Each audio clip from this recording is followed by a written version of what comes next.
O endividamento, ele acaba com tudo. Ele é um vício como se fosse uma droga. Então, quando a gente fala sobre educação financeira e trata sobre endividamento, é um ciclo. Se você está fazendo um endividamento, mas para aumentar o seu patrimônio e aquilo vai te gerar uma renda, eu consideraria isso saudável. Aí, a mesma coisa que por um prisma é muito bom, por outro lado, não é. Então, a partir do momento que a gente está endividado, qual que é o primeiro passo para sair dessa situação? E aí, pessoal, então a gente vai dar continuidade ao nosso podcast sobre educação financeira. Mas continuando aqui sobre a questão do endividamento que a gente estava falando, eu acho interessante a pessoa lembrar que não só a questão financeira dela é prejudicada quando ela está endividada, como a saúde mental dela. E quem está ao redor dela também é prejudicado por causa disso.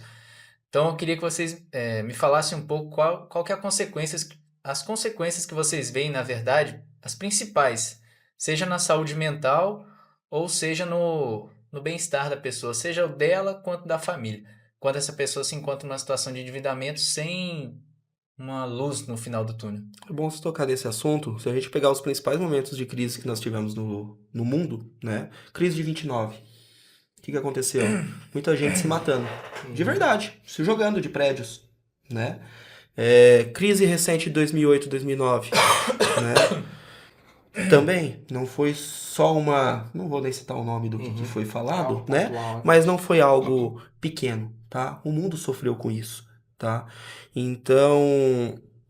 Muitas vezes as pessoas não sabem o que gera, né, o pós-endividamento, né? Mas o endividamento, ele acaba com tudo. Ele é um vício como se fosse uma droga, né? Então a gente pode citar que a questão do endividamento ele causa. Tanto é que a gente for pegar as maiores causas de divórcio, a principal não é nem a traição. Problema financeiro. Sim. Tá? Então o problema financeiro ele causa mais divórcios do que propriamente traição dentro de um relacionamento. É complicado. Então isso já explica muita coisa. Como que a gente precisa cuidar muito bem da nossa renda, muito bem do nosso dinheiro. Tá? E assim, a gente tem que cuidar muito, porque dentro do nosso país existe ainda muitos programas sociais que auxiliam. Mas as pessoas têm que ter consciência. Né? Hoje, por exemplo, antigamente, quantos filhos que as pessoas tinham dentro de uma família? Nossos avós. 15, Nossos avós, eu pego meus avós, tinham de 7 a 9 filhos. Né? Mas todos eles estavam inseridos dentro do trabalho que eles trabalhavam na zona rural. Hoje, controle de natalidade que se tem. Né? Hoje, você pergunta para uma pessoa, vai perguntar para um médico que faz vasectomias. Por quê? Porque hoje, as pessoas com 25, 30 anos, nem tendo ainda o seu primeiro filho, já tá fazendo esse procedimento, tá? Por quê? Justamente pensando sobre a sua saúde financeira. As pessoas sabem que filho, hoje em dia, não é só é uma bênção, mas tem o seu custo. Tem. Tá? Então, quando a gente fala sobre endividamento financeiro, as pessoas têm que cuidar sobre isso. Não é pensar só sobre como um programa social pode me relacionar, né? Pode me trazer algo a mais, mas como que eu vou ter que tratar isso também, tá? Porque nós estamos falando sobre endividamento, uma das questões é educação financeira, tá? Então, quando a gente fala sobre educação financeira e trata sobre endividamento, é um ciclo. Tá?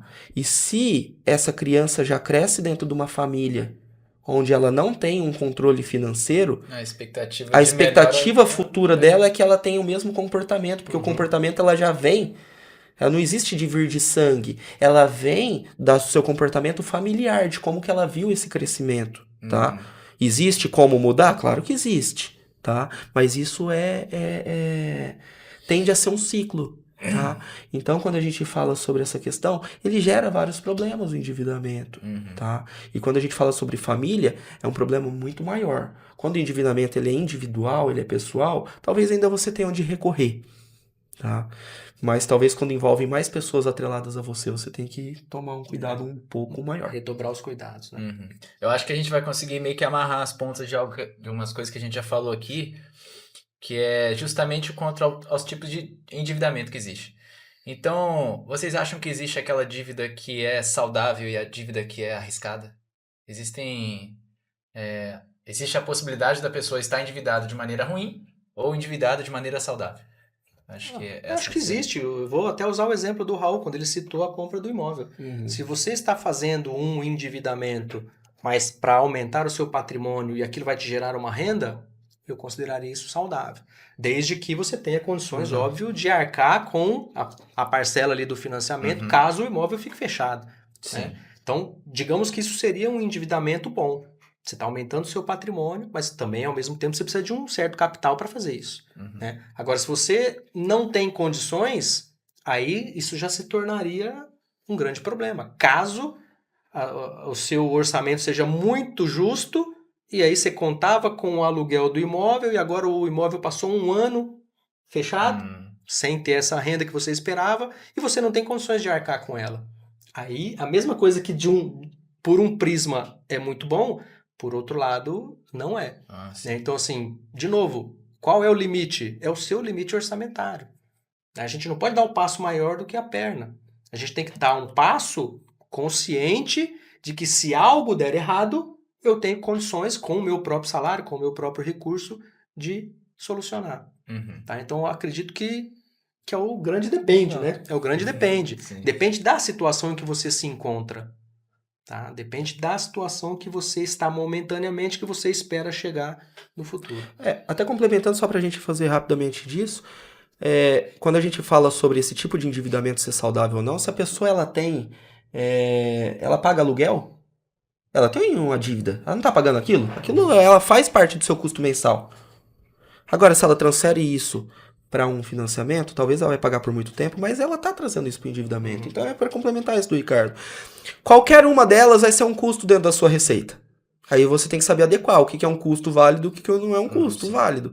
Né? Então, o que você pode gerar como um patrimônio futuro, ou que você só tá tendo abrir o cano só para sair o dinheiro seu e não tá tendo retorno nenhum. Então, às vezes, não é a pessoa considerar que o endividamento que não é saudável não significa que ela não possa ter. Ela pode ter desde que ela tenha condições de ter, então. Seria mais ou menos isso, né? Exatamente. Exatamente. Sim. Outra questão também professor Raul, quando vale a pena recorrer a empréstimos para pagar dívidas? Vamos lá. Essa parte de empréstimos é bem interessante, né, para a pessoa pensar. Primeiramente, você tem que avaliar o que você tem o que você tem de custo dentro do porquê que você está buscando esse empréstimo, tá?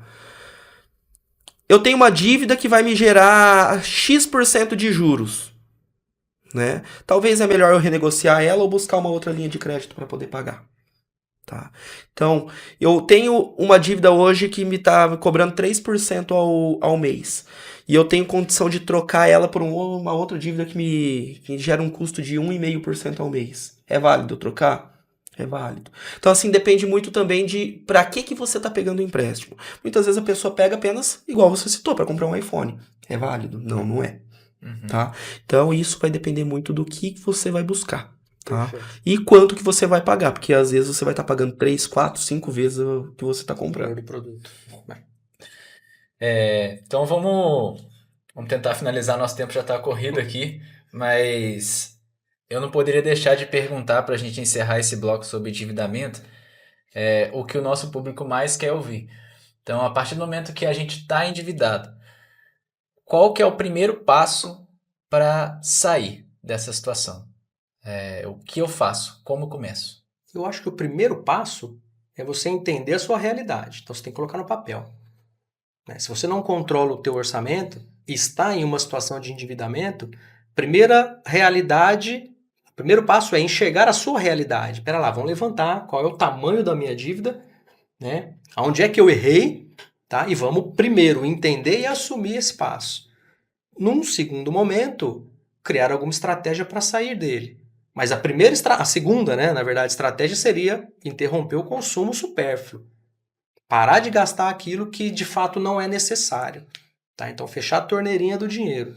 E um terceiro momento, buscar uma alternativa, um crédito barato, que seja passível de você contrair, né? Que ainda dê tempo de você contrair para quitar e colocar em ordem esse endividamento todo e ficar com um único débito, que é, na verdade, o crédito que você vai ter que pagar ao sistema bancário. Uhum. Então, eu enxergo primeiro entender a sua realidade, né? Parar de fato de gastar e depois encontrar uma alternativa. Qual é essa alternativa? Eu posso ir ao banco, eu posso encontrar uma renda extra por um período, né? Para também poder quitar essas dívidas. Acredito que vai nesse sentido. E já que você falou de banco, vale a pena tentar negociar com o banco? E se sim, como que a pessoa consegue fazer isso?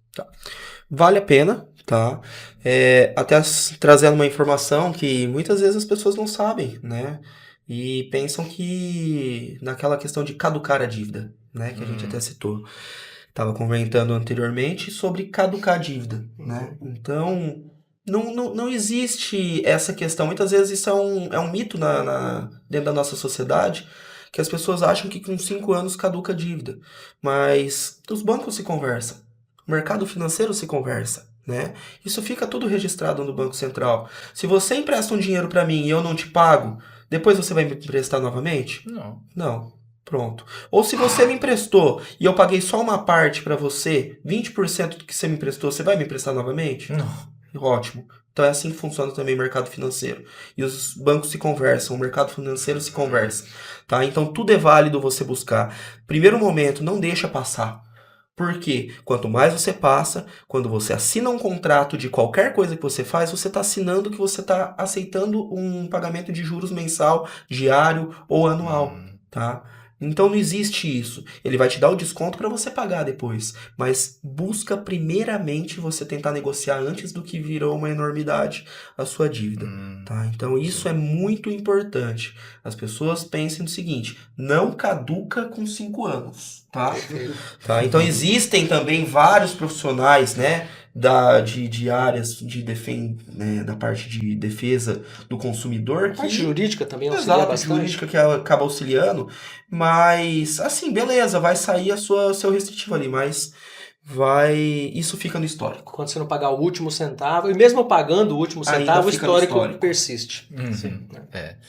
Então, acho que é isso. A gente conseguiu abordar bastante aqui o tema de endividamento. Eu ia comentar aqui sobre o efeito bola de neve, que ele afeta drasticamente de maneira negativa a nossa vida, mas no próximo bloco a gente vai falar sobre o efeito bola de neve. Eu vou falar tanto da forma negativa em que ele afeta, quanto da forma positiva, que vai ser os juros compostos que tem na renda variável. Então, com relação à questão do endividamento, vai ser isso. Eu agradeço a participação do professor Raul, do professor Ricardo. A gente viu que se endividar é difícil, se endividar é fácil, sair é difícil. Muito. Mas com ajuda ali, com conhecimento, a gente consegue. Disciplina. E disciplina a gente consegue resolver.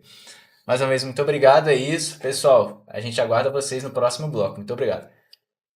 E aí, pessoal, tudo bem? Esse é o nosso podcast sobre educação financeira. Então, como a gente já veio divulgando há um tempo, a gente está aqui para poder debater vários assuntos como educação financeira, endividamento, inflação, dentre demais outros temas.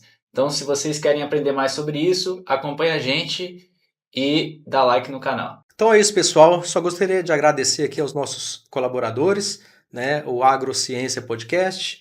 Lembrando que esse é um projeto da Universidade Estadual de Mato Grosso do Sul, a UEMS, da Unidade Universitária de Ponta Porã. Um projeto da turma do 2º ano de Ciências Econômicas. E é isso. Se inscrevam, deem um like e até a próxima, pessoal.